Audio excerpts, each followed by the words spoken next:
Altered books, I find it a great way to have an idea starter. This book I have probably been off and on with for the past 5 or 6 years. Sometimes some of my altered books I've worked on up to a decade. But it's something I go back to. I'll leave it aside for maybe even up to a year and then go back to it and see where I'm at. But it's a great way to get some ideas going for other works, which is how I use it. It's kind of like a sketchbook, but at the same time, it's altered with photographs, drawings, paintings, textures. I just try to really experiment in books like this, and it often leads to other things in my larger paintings.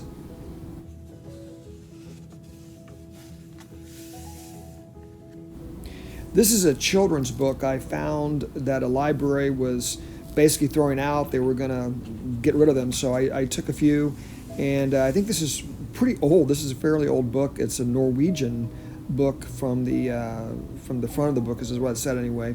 Anyway, I took some of the ideas of it and tried to bring some of my own into the mix, and I'll show you how I did some of that as we go through this video.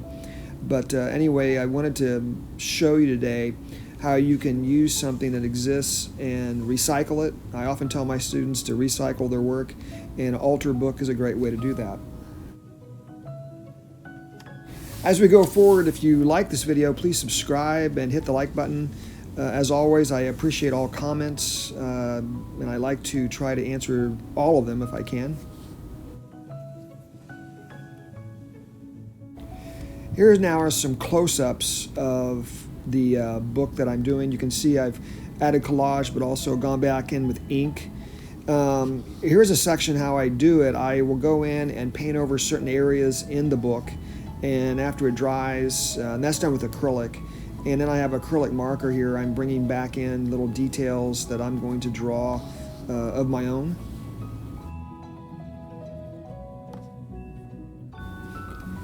I think hopefully this book is kind of a surreal representation, but at the same time it's open to interpretation. So some of the collage I found in various books, Good Housekeeping, National Geographic, it goes on and on. And here's another image where I've painted over, and I'm going to go back in with an acrylic marker to add some different details and mark making.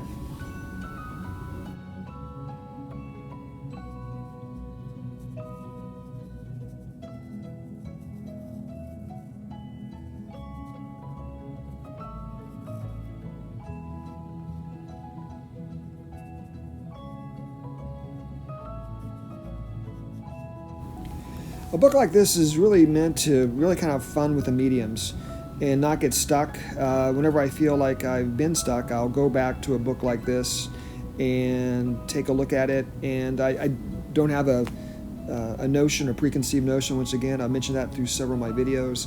I don't have any of that going. I'm just kind of going with the image and then bringing in other things to it and just experimenting.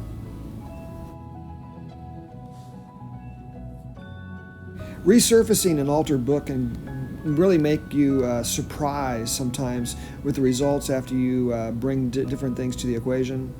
I really love doing this with the mark making and bringing these little guys in the boats back in the back.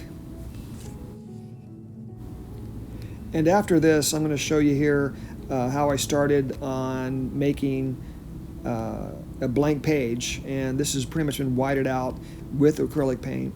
And finally, another image to end this video. Thanks for watching today. I'll see you next time.